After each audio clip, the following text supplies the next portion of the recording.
Last video, we learned how to improvise using diatonic chords, notes, and scales. But today, I want to teach you 3 non-diatonic chords that we can use to spice up our improvisation. I know it's scary playing outside of the key because of the increased probability of hitting a wrong note.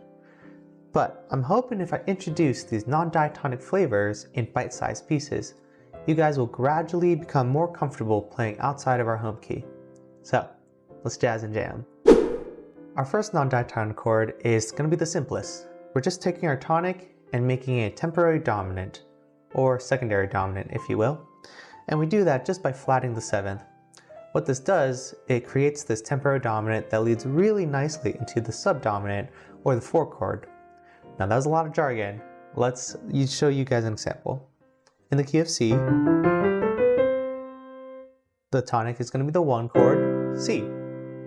And we're going to make this a temporary dominant by flatting the 7. And this leads really nicely into F.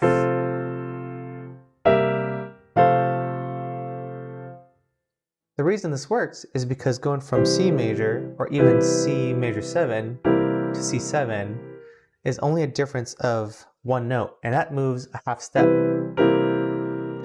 In fact, we retain these really strong notes inside our diatonic scale of currently C major. So the transition isn't too bad for the listener. Secondly, this chord progression works because C7 to F is a 5-1 progression, which we all know is the strongest resolution in music. It's actually the latter half, the 5-1, of a 2-5-1 progression.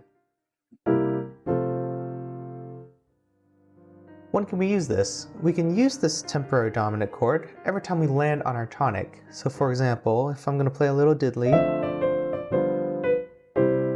I've landed on my tonic and I can just make this a dominant immediately. See that? Very cool.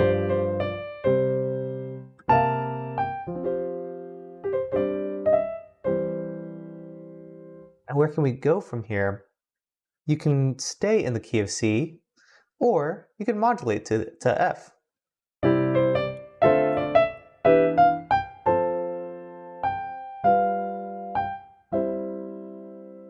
Now we're going to play our dominant.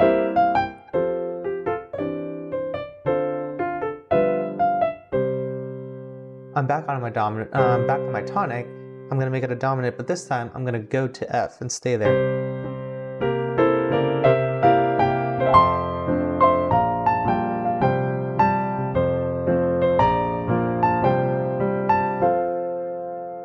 Very cool.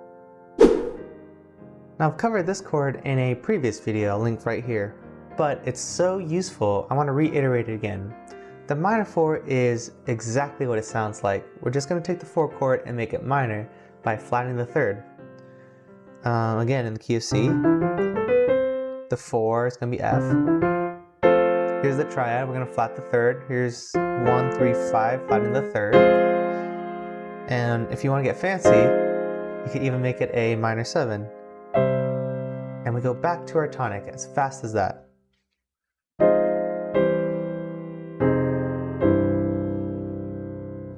Now the reason this works is because, similar reasons as before, F to F minor is the difference of 1 note. And again, we have really strong notes here grounding us in C, but not too much.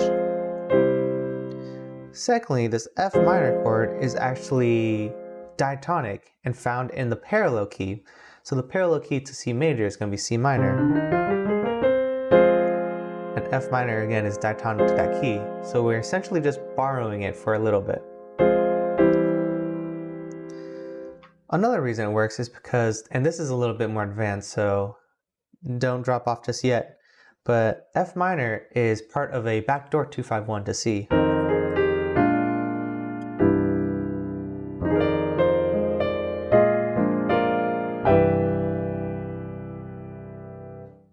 And this last reason, probably the strongest reason, this A flat to the G has a really nice chromatic resolution. And and is very pleasing to the ear. Now when can we use this? We can use this anytime we play the 4 or anytime after that, immediately after that. So let's say, or again, we're in the key of C. I've hit my 4, I can immediately just make it minor. And it adds this really cool kind of like mysterious conflicting flavor to it that isn't found in regular diatonic chords.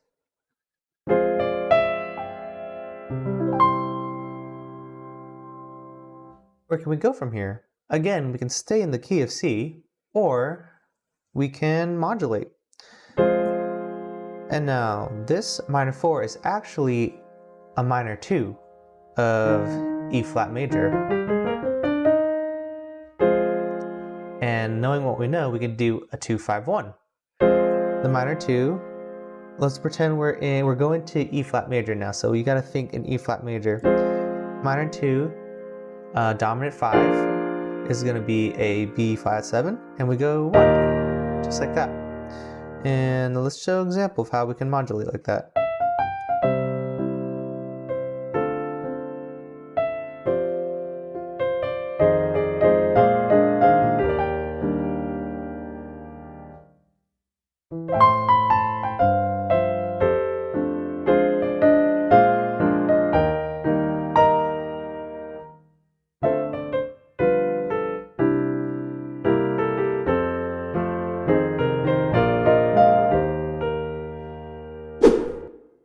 Our next non-diatonic chord is going to be the major 3. It's going to be a secondary dominant chord. So a secondary dominant chord is any chord that isn't the actual dominant, or any chord that wants to resolve to a scale degree that isn't our tonic. So in the key of C, if we made any of these tones except G, because G is the primary dominant, if we made any other note a dominant chord, those would be considered secondary dominants. Our first chord that we learned, C7, is actually technically a secondary dominant because it doesn't want to go back to C, it wants to go to F. Back to the topic at hand, we are looking at the major 3, secondary dominant. Now the reason this works really well is because, again, we're not moving that much. We're going from an E minor to an E major change, a change of a half step. But more importantly, this E minor wants to resolve down to its 1, which is A, or A major. Now if we stay with A minor, it works really nicely because A minor is still diatonic in the key of C.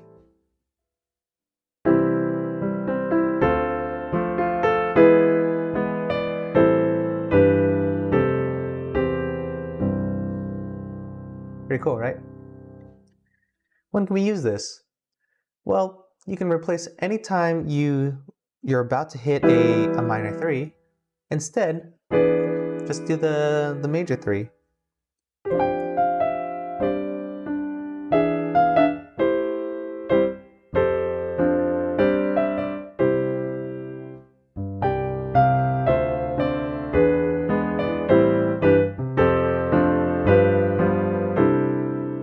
Just like so. Where can we go from here? Well, like I showed now, we can stay within the key, or we can modulate, like with all our other chords. So we can modulate to A minor.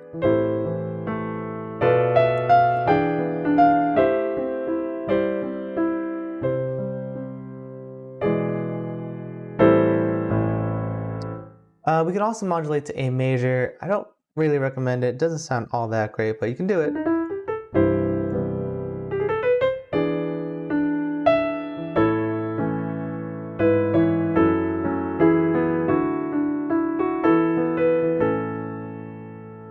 Another really cool thing you can do is, instead of going to A major or A minor, we can go to F. And this gets us what we call a deceptive resolution. Again, this E7 really wants to go to A for a 5-1 progression, and our ears understand that intuitively. But every time we don't do that, and we go up to like this F, we get deceived. That's why we call it deceptive resolution. Tricked you.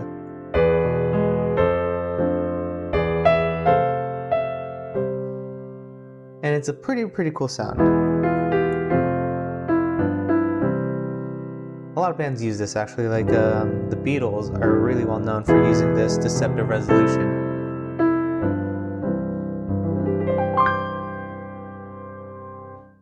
So we can go to F because F is still diatonic in the key of C. And E major to F has a really nice chromatic movement.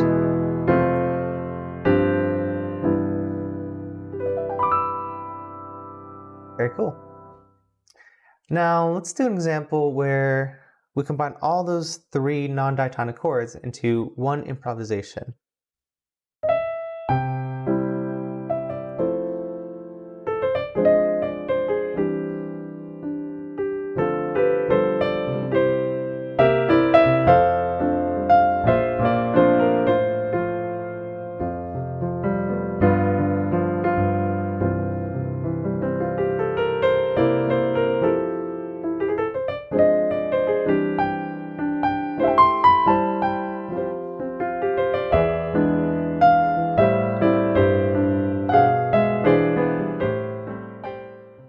Today we learned three non-diatonic chords: the tonic dominant, the minor 4, and the major 3.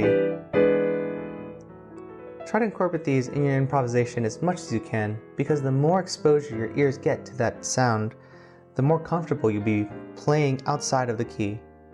Of course, you can use these chords and still stick to the same key you're playing in, but challenge yourself. Try to modulate to those other keys that I mentioned in this video.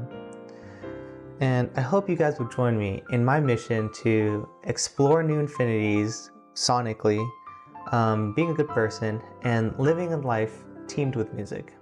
Thank you so much.